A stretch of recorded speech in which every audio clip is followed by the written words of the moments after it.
Happy New Year. And Happy New Year to you. How you doing, Mom? I'm great. What are you going to be toasting the New Year with? Well, I am toasting with sake. Okay. And you'll see why, our viewers, listeners, will see why during the show. Yeah, we have a rock star lineup. Yeah. Okay. Well, I will see your sake and raise you a sparkling sake. I got this from Hakai-san, which is a sake brewery in Niigata. And I'll never forget drinking this and eating cheesecake that was made from the sake leaves. And there were monkeys darting about from out of the woods, which was unexpected. But Kampai, Happy New Year. Let's thrive in 25. Kampai. And I made this cup, this sake cup. Oh. Actually, this is very nice. Yeah, there you go. I've had it for about 10 years. It's been aging in the bottle. Well, sake plays a supporting role. It's nice with everything. What are your predictions for this new year in dining and travel and life? Well, let's leave life out of it. Done. But in restaurants, I have a feeling that we're going to see more and more tasting menus. That's a tasting menu for 8 courses, 9, 10, 15, as many as you want, and each will be a different price. And there will be wines to go with each of the courses or each of a group of courses. And I see that as the coming thing. I don't particularly like that once in a while. It's interesting. But if I'm ordering chicken or a steak, that's what I want. That's what I feel like. I would agree with that. I often feel that with the tasting menu, it's like a series of an amuse-bouche when I would rather have something more substantial. But that's just me. Sometimes when the chef is an artist, like the one we're interviewing today, I would have a tasting menu from Chef Michael Pataran any day of my life. Yeah, but, well. Generally, if I'm in the mood for pasta or chicken, that's what I'd like. I have a few tidbits on the horizon with travel.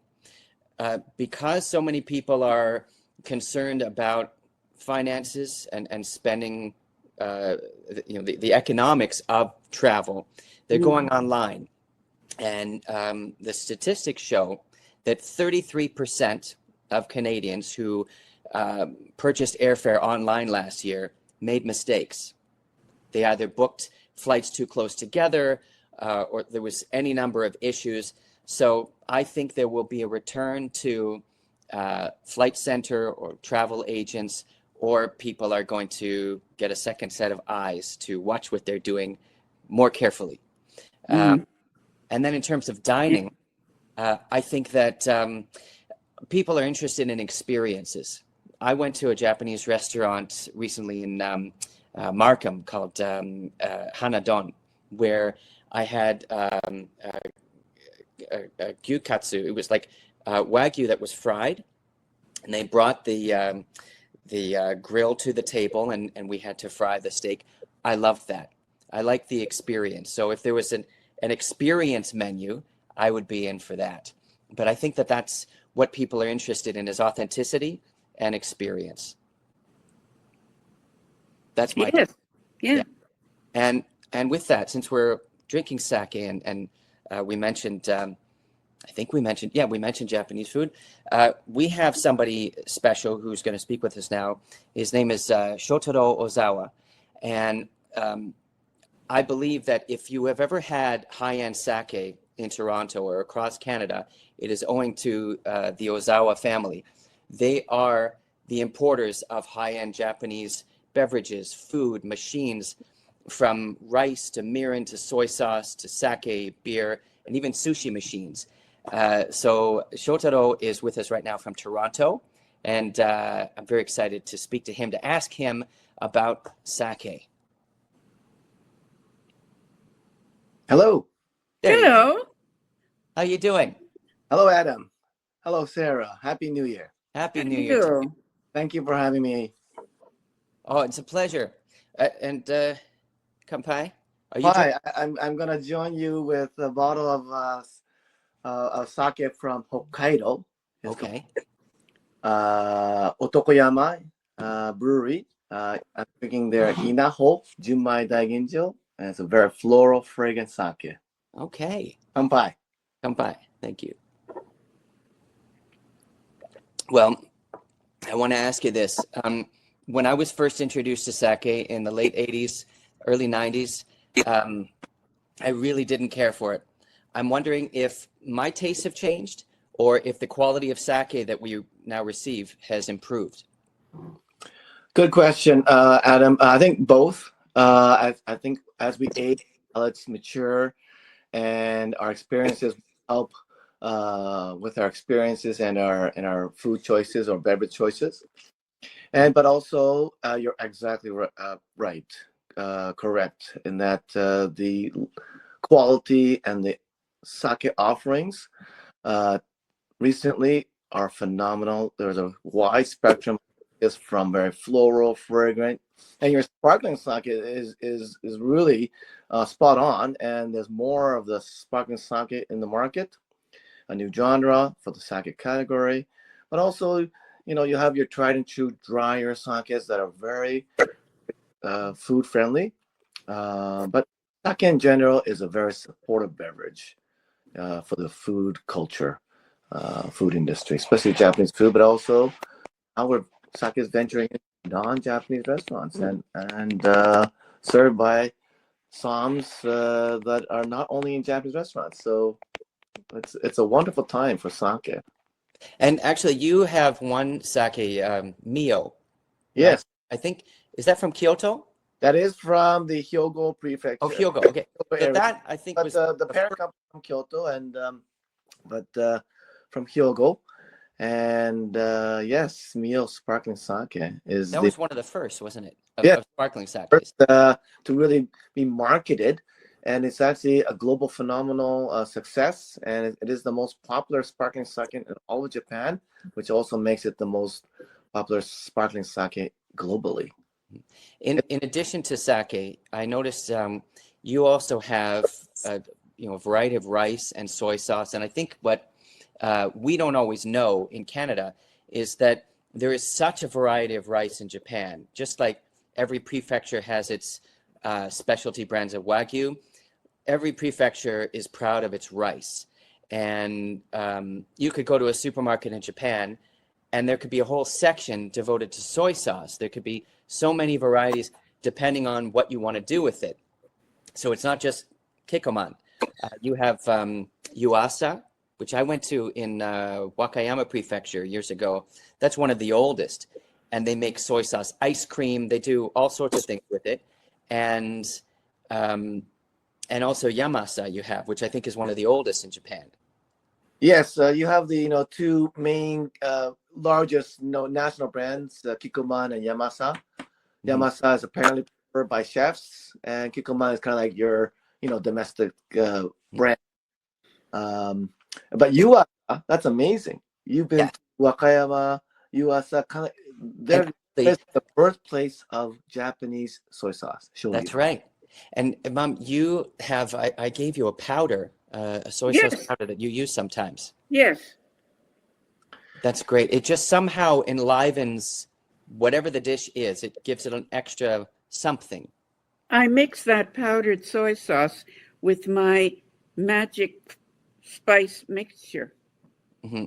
Wonderful. Well, I mean, just like sake, soy sauce and miso, they all use this magic microbe called koji Mm-hmm. that helps to bring out a lot of the flavor profiles that are popular in Japan. And koji and sake was recognized recently by UNESCO as an intangible cultural heritage product, and just like washoku was recognized over a decade ago, Yeah. sake was just recently recognized by UNESCO and it has really helped to put sake and koji and the production method on a global spotlight. And it's interesting because with wine, we're aware of the grapes and that there's thousands of different grapes, but I don't think people are aware how many different kinds of rice there are, how many different kinds of koji there is, and how many different kinds of yeast. There's so many different varietals. So for for a brewery to make a refined sake, there's such an equation involved in differentiating one from another that's it's extraordinary to go to Japan and keep in mind different kinds of sake. Like if you were to customize your own sake tour, to taste the range of flavors and profiles and how that affects the experience of dining. Adam, you are one of the very few who have are kind of the pioneers, have traveled all across Japan and visited the sake breweries and have brought the stories to North America, Canada, and your audience to DINE magazine, and thank you for that. But now, I mean, obviously, there's a lot more recently with travel back after post-COVID. Millions of travelers are going to Japan and now experiencing what you are with the breweries, and I mean, it's a really a renaissance period for Japan. Could you tell the story of how you met my mother? So, Sarah, you Yes. are responsible for lighting a fire in my belly about sake. Back over a decade ago, I think it was Nervous. so. I was a guest speaker at the U of T Monk School of Business, I think. Yeah. And you were So nervous. And after my seminar, I think it was titled "Lost in Translation," about sake, basic or sake knowledge, there was not much sake in the marketplace through the liquor board, in particular Ontario, the Liquor Control Board of Ontario. And I was kind of griping, or I was maybe I was complaining, but you know what you said?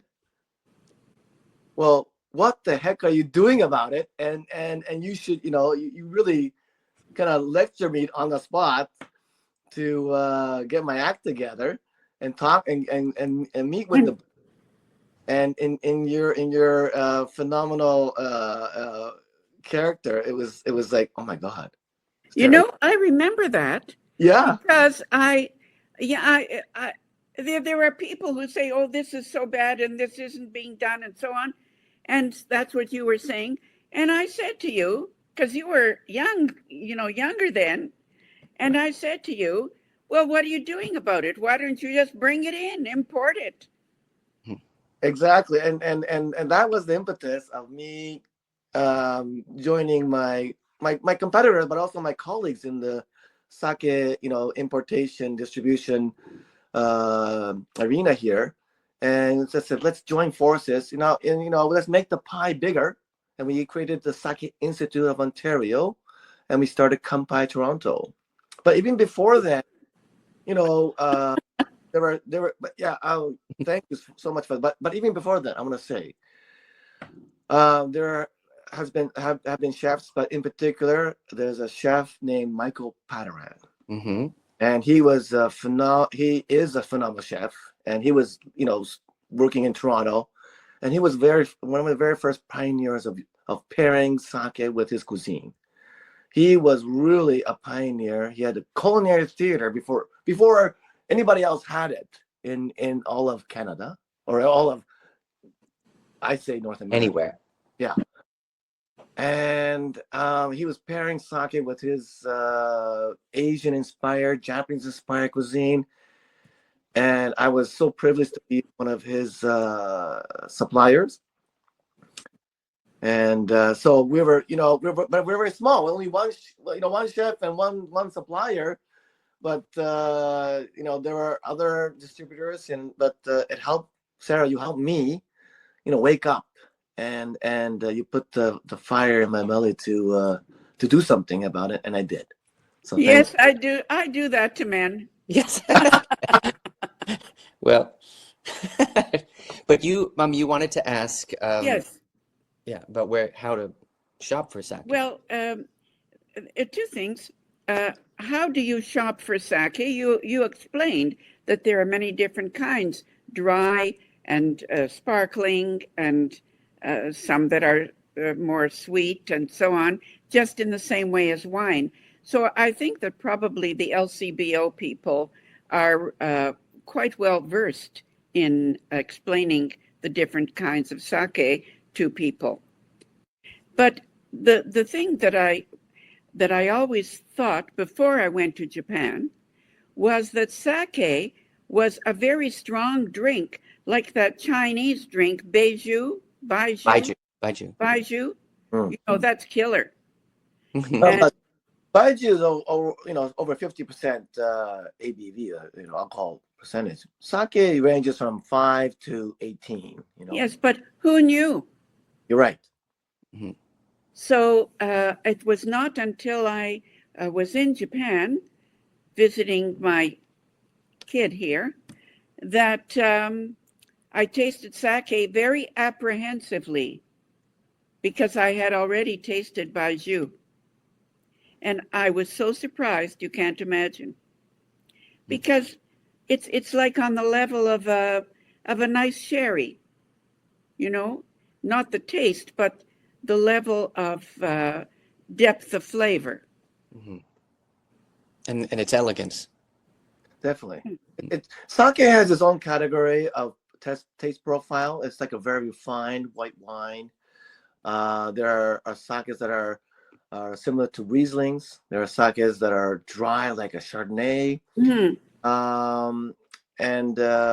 But I mean, it's a little bit different from the reds. There are some sakes that are kind of like just, hear me roar, and I don't care what I pair with. But not majority of sakes are very supportive beverages Mhm. to So chef's cuisine. what would your tips be for someone going to the LCBO to purchase sake? If you could give just a couple tips of how to select for your meal pairing. Well, thank goodness, since Sarah lit a fire in my belly, and I've spoken with the LCBO, the association, the Sake Association. George Soleas, the chairman and president of LCBO, is LCBO. brought in world parts of the world, and now it's called Destination Collection. There are East Asian Destination Collection stores in Toronto. There are 3 in particular. There's over 200 different sakes available in those 3 stores, in each of those stores. And now you can buy them online as well through the lcbo.com website. Of course, they're always rotating, but when you do get to go visit one of those East Asian destination stores, look for the grade or category.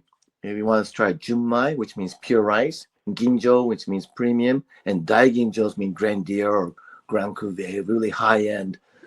Polish ratio is very high. I'm drinking a Dai Ginjo, and just like you mentioned, using a yeast that is provides very floral notes. And so again, the brewmaster's formula for creating sake is it's like opening up a sorcerer's magic Bag. Well, what I always thought was a more mature pasteurized sake works well with sashimi, while a bolder flavored food would pair better with an unpasteurized youthful sake. Yeah, so there are namazake. They're very very flavor forward. There are yamahai or kimoto that are very gamey and robust. Those are great pairings with meats. Um, but the daiginjos and the ginjo grades, you can definitely pair with sashimi or sushi, white fish.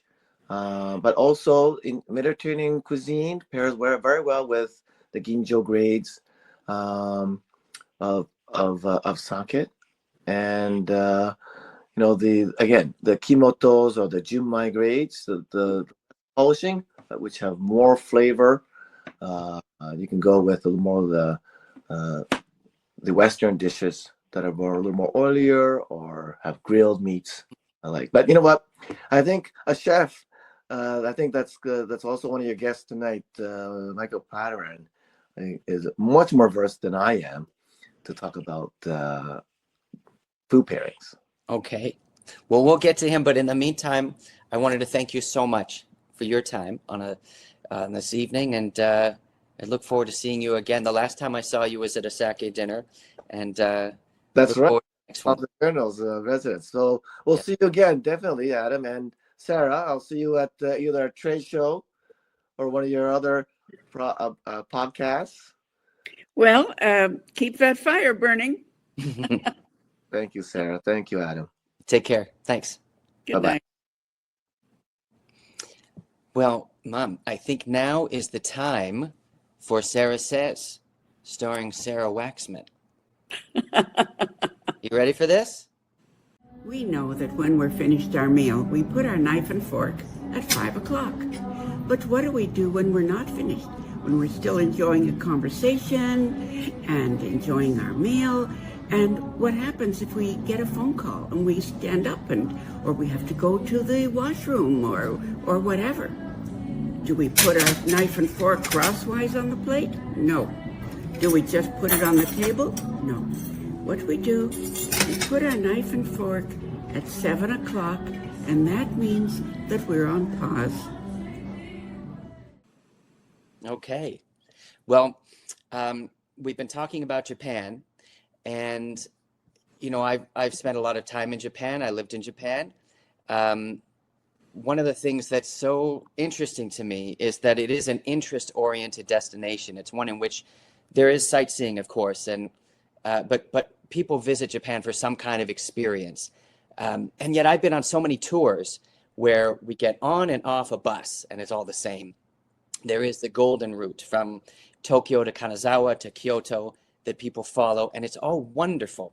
But so many people go to the same places at the same time. It's called Kanko Kogai, which is tourism pollution.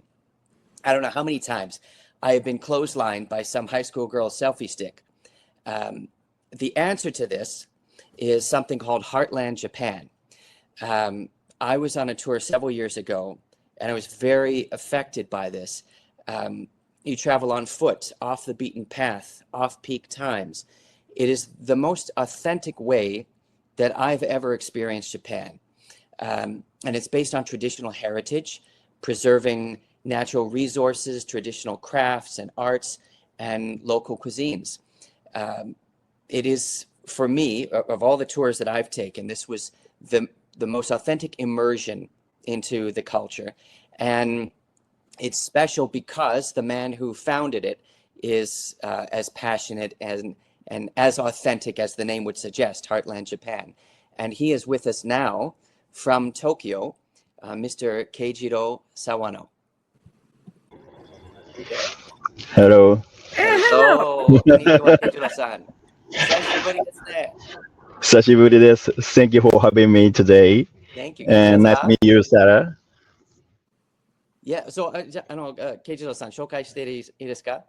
はい、お願いします。Okay, Mom, this is Keijiro Sawano from Heartland, Japan. Actually, he's in Tokyo, but I don't know where the background is. I'd rather be there. But you remember when I went on this trip and how affected I was by it. Yes. So we've kept in touch all these years, and he has done a remarkable thing with tourism in Japan that no one else has been doing. So this is a treat, and I thank you for your time. I don't know if you remember this, but I'll never forget, Keijiro-san, when we were on our tour in Shimane Prefecture, and you took us to a school where we were playing soccer with kids, and the teachers were there. We wrapped potatoes in tinfoil, and we threw them under the fire, like in the fire pit, playing soccer and eating these potatoes. And you were so moved by the experience to share with us something of your home that is so far beyond sightseeing, but an experience that we could take with us, that affected each one of us and gave us a different understanding that you can't just get by buying a ticket for a sightseeing. And I wanted to ask you about that. Why is this concept of tourism so important to you? Yeah, so I was born in Yamaguchi Prefecture, which is a west part of the Hiroshima Prefecture, and the population is only 2,000 people in there, and I wanted to revitalize our community, community by using a travel method like adventure travel. So the theme of the business, in my way, is a adventure in rural area. Yeah. Yeah. And Adventures in rural areas. Yeah. mhm. Ah, And you're when our tour was in Shimane Prefecture, which is off the beaten path, and what we mainly did was walk. I'm wondering what kinds of experiences you offer now, because I know that you've grown since then. Mhm. Yeah, so using the ancient road, such as Nakasendo and Kumano Kodo, those are the top two trail in Japan. So the type of the trail is consists of the two types. So such Nakasendo is a samurai road. So many samurais walk through from the Kyoto to Tokyo and back and forth, back and forth. And the Kumano Kodo is famous for the pilgrimage road. So the 2,000 years ago, so many of the people are using the ancient trail, and they pray for the next synchronize the Buddhism and the Shintoism. They pray for the God, so to to to to make a good life of them. So that, yeah, samurai road and pilgrimage road in Japan. So we want to use that kind of resources of the mm, ancient treasures in Japan. Mhm. Well, as an example, when we were in Shimane, an important cultural institution is the Kagura, Mm, the dance.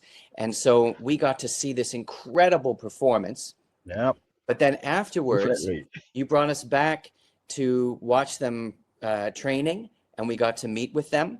Yeah. That was incredible. And that's what I Yeah. feel too, is you take people behind the scenes. Hmm. Um, do you also offer different kinds of tours like cycling or farm stay? Yeah, definitely. So so I'm happy here to hear that. So you enjoyed the performance of the Kagura in Shimane, Yeah. and so yeah, we are trying to not typical or tourism experiences. So we're trying to the more authentic experience offer to you, and yeah, so. Yeah, so most of the tourists only know the Tokyo, Kyoto, Hiroshima, like golden. So we call it the golden route. So and so we want to bring the customer to the rural areas such as Hiroshima, the mountainside of Hiroshima, and the Shimane Prefecture's upside of Hiroshima, and yeah, so But you're also, you do like, are you in Shikoku at all? yeah, so we do the tour in the Shikoku and the Nagano prefecture or the Kyushu Islands, and yeah, so we have the yeah And itinerary. it's amazing because I don't think people realize that about 85% of Japan Mm, is forest and rural.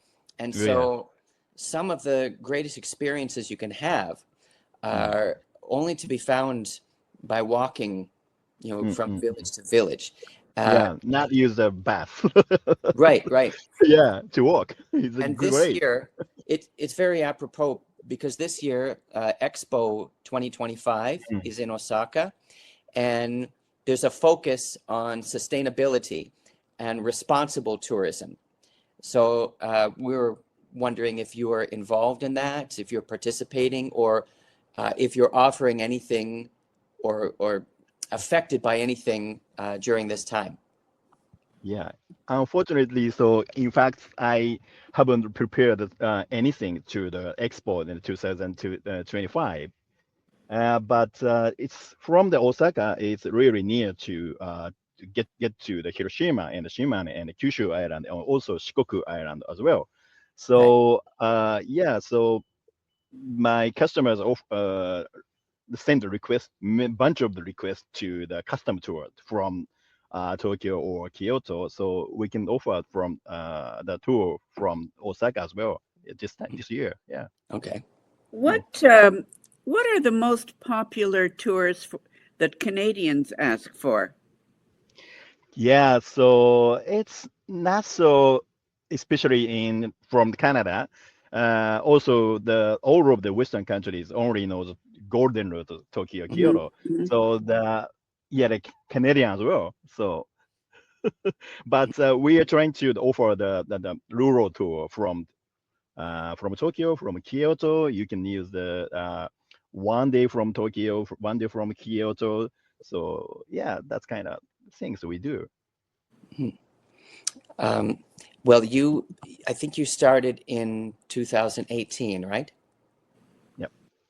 So this is going on 7 years now, and you've expanded to different routes. Mm-hmm. I'm wondering how people can find you if they're coming from Canada and they want to experience something different, something unique that they won't get anywhere else. Yeah, I'm happy if you can Google as Heartland, Japan. Heartland means your hometown, so you can find your hometown in Japan. So it's the second hometown, become second hometown for you. So Heartland, yeah, Heartland, Japan. Wait, I've got it here. Heartland, Japan. Yeah, Heartlandjapan.com or .jp? .com. Yeah, Okay, please. heartlandjapan.com. It was truly, I mean, I lived in Japan and I've been back on many tours, but traveling with you, walking with you, and going at a very easy pace, and there were different ages.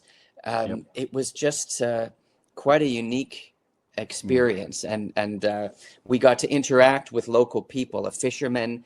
Yeah. That we never would have had otherwise. So that Mm. stuck with me all these years, and I look forward to seeing you again. Yeah.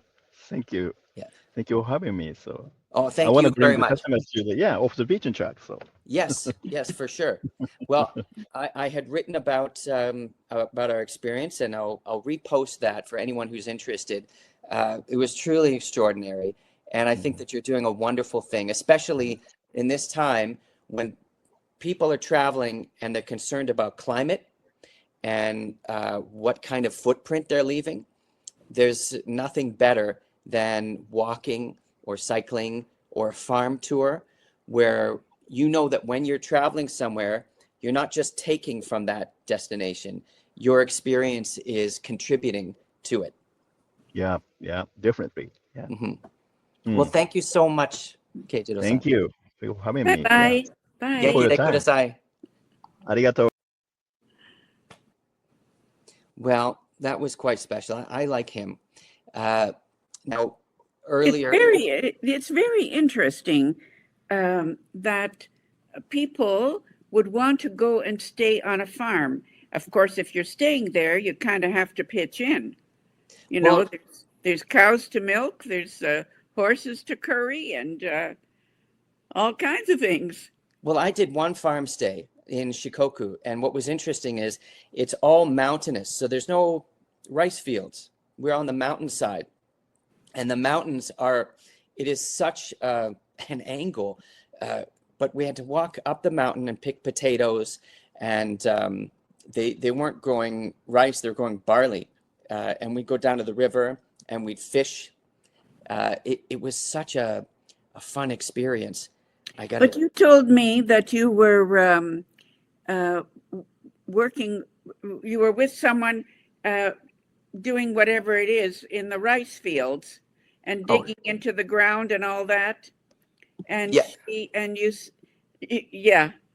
So that was in Shizuoka Prefecture. This is an organic farmer. A lot of people think that, all Japanese food is organic, but they are, like the rest of the world, introducing GMOs, and not everything is healthy. But this was an organic farmer, and we're in the rice field, waist deep, and I thought, I just want to show that I'm game for this. And so I picked up some of the mud, and I don't know why I did this. It was stupid, but I put it on my face, and she was laughing at me. They're all laughing at me because it was manure. So, but Oh, that's a new kind of facial. yeah, live and learn. But I think a farm stay is the best way to experience another culture, because so much of what you can experience in Japan is heavily rooted in traditions. And so if you can immerse yourself in those traditions, you understand everything so much more profoundly.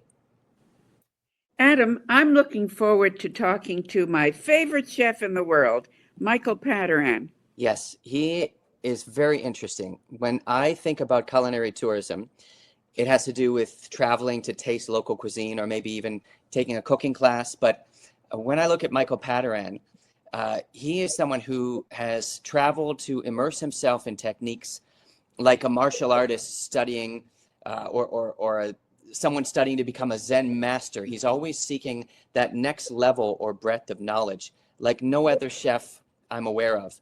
Whether it's becoming a sommelier or a sake master, training in Italy or the Philippines, Mexico, Croatia, Hong Kong, and all the while learning running kitchens in the Bahamas or the Maldives.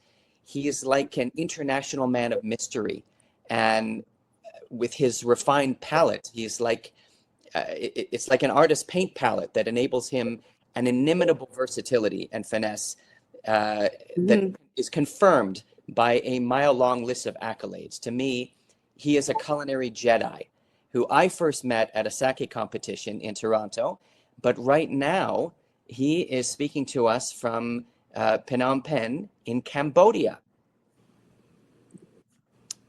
Oh, there he is.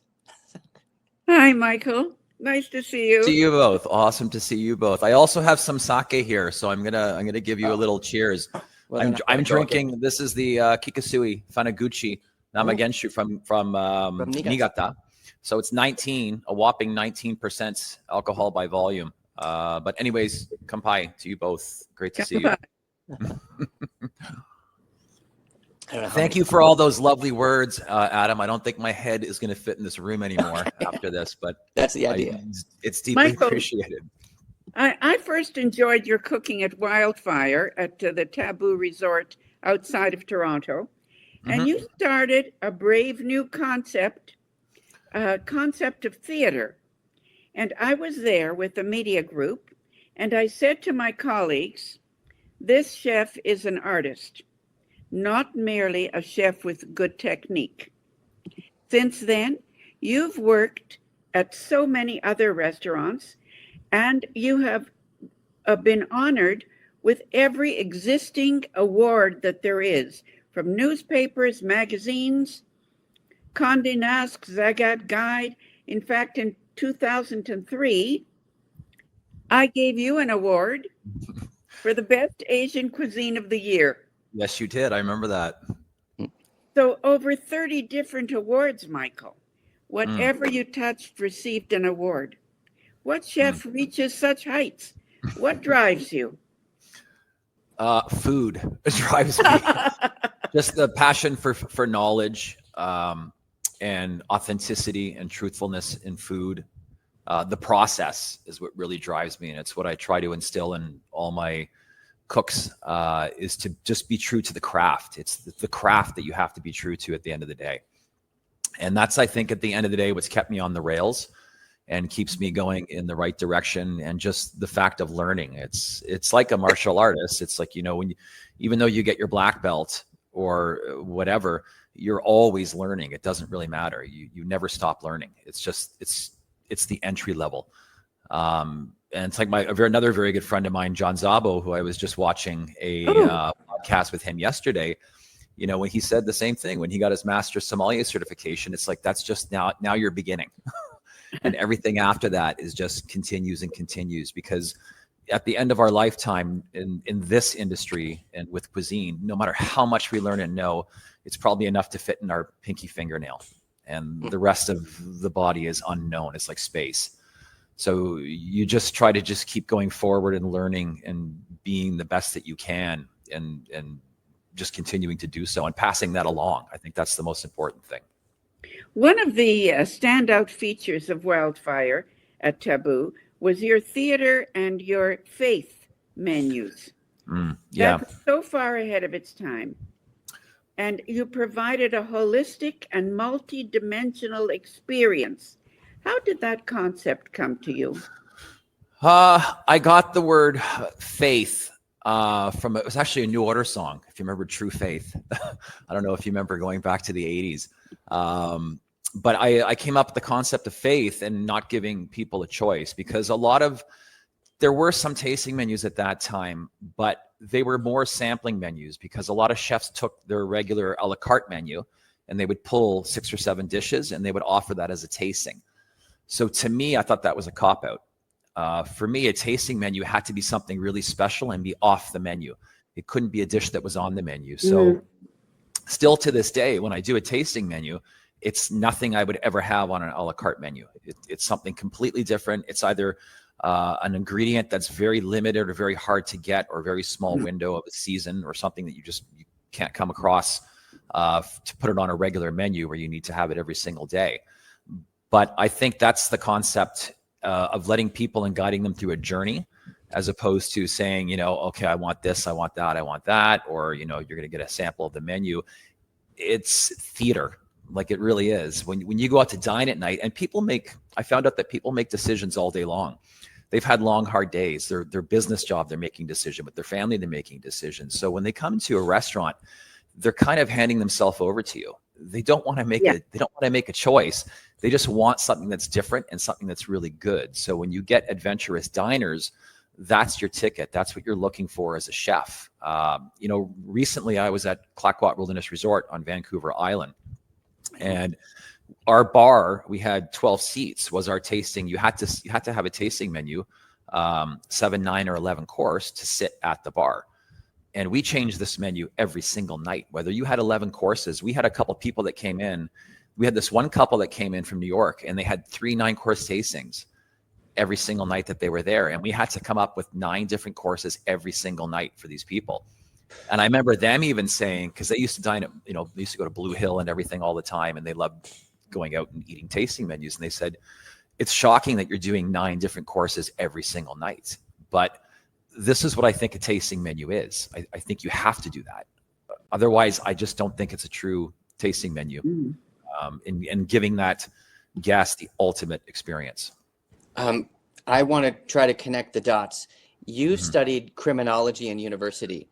Yeah. Was there a delicious crime scene? How did you get from there to here? I loved true crime growing up, and I loved criminology. I loved serial killers and forensic psychology. Stories of serial killers. Yeah. Stories of serial killers, not actually themselves, but I love the concept. I love the psychology of it. I grew up in the restaurant business, so I was always in the restaurant scene since I was a little kid. My parents owned restaurants and clubs, so I was kind of dragged into it, not kicking and screaming, but brought into it. But criminology was more of a passion, and I loved it. But oddly enough, and I told this, I think, to Amy Pataki once, I said that I did learn about the process of a body and how it goes through the stages of death. Algor mortis, livor mortis, and rigor mortis, time, temperature, and stiffness of death. Because when you use an animal, for example, if you kill a fish, you have to wait until it passes through all these stages of death before you can cook it. You know, you can't cook a fish in rigor mortis. It just, the lactic acid is still trapped in the cells. So it creates a very mushy piece of flesh, which is why you bleed out animals and hang them. You have to go through this process. So there is things that I actually learned from that, oddly enough, which I did apply and learn the science of biology and how it affects bodies. But I always loved cooking since I was a little kid. My grandparents were great cooks, both of them. So that was my first introduction. I had no idea what your answer was going to be, but that's the best answer. Yeah. She liked it too. She thought it was a really good answer too. Yeah. The scientific side of it, which is the reality of it. Mhm. So you've traveled the world and you've worked in exotic destinations that exist as travelers' dreams, private islands in Italy to the Caribbean. Some people could think that you can't hold a job, Michael. But I believe that an artist like you must change every few years to learn new concepts and to build on what you already have. You can't just stop and say, okay, I know everything I need to know. So Yeah. you're living the dream of every chef. Some days, yes. You can't, there's only so much you can learn in a book. You can't learn culture from a book. You can't learn those little ins and outs in a book. You have to travel. You have to see culture. You have to experience people. People are what brings it all together. Food brings people together.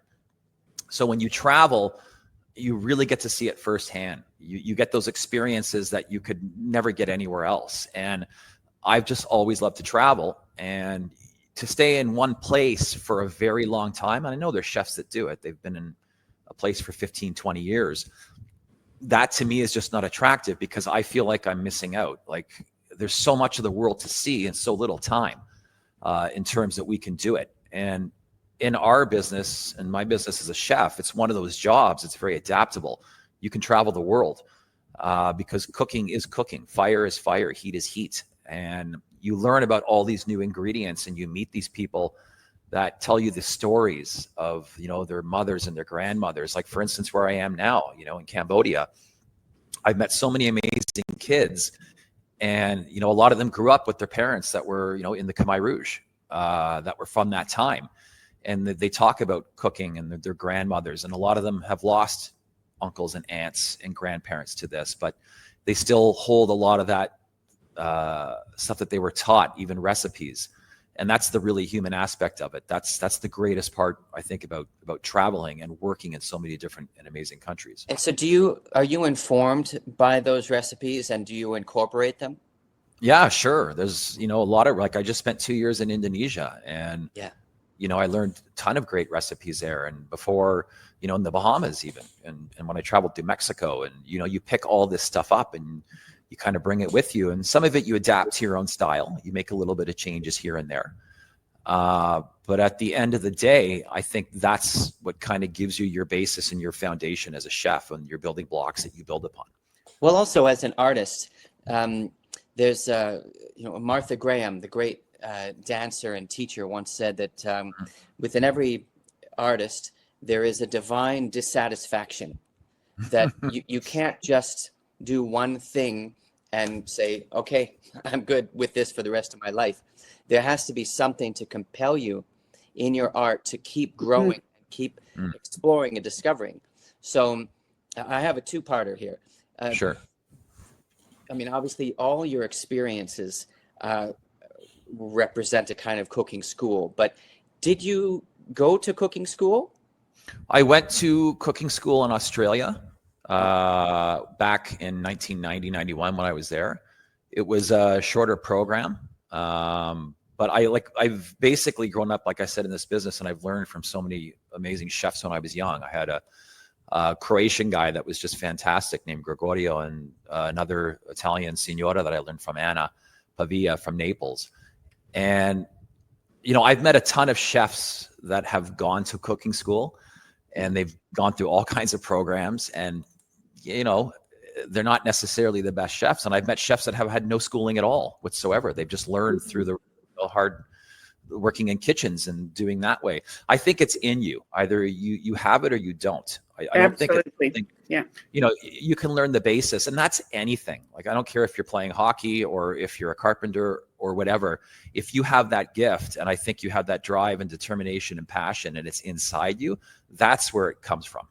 I once did a study on children's scribbles, and what I discovered was that every child is a Dali or Picasso, and then they learn geometry and perspective and where the sun is supposed to be, and the people are here, and this is where the house is, and so something is lost. So if you can not necessarily resist, but sort of maintain that artful presence in your life as an outlet or an inlet, it's quite special. And with you seem to have traveled to places that were not in vogue when you went there. Now everybody's going everywhere, but I mean, you were traveling and learning and cooking in Serbia or Portugal or Indonesia, as you said, rather than staging at a restaurant in New York, London, or Paris. And I'm wondering why you chose, or how you came to choose those places. I've always liked the unbeaten path. At the end of the day, I'm not a fan of crowds or going where all the crowds are going to. That's never led me. I like to go where I like to go and where I want to go, where I think I can learn more. I just spent a month in Japan last May, and we spent most of the time in smaller prefectures and in the rural parts, like you were speaking earlier, Ibaraki and Fukushima and Niigata and Sado Island and all those kind of places. Same with Mexico. Same when I went to Mexico, I spent a lot of time in Oaxaca and the Yucatan. I just like those. I think that's where the real stories come from, those smaller places and those villages. It's like when I came to Cambodia, I came to work at Songsa, which is a small little island off the coast of Cambodia in the Gulf of Thailand. And, on the island, right near the island of Koh Rong.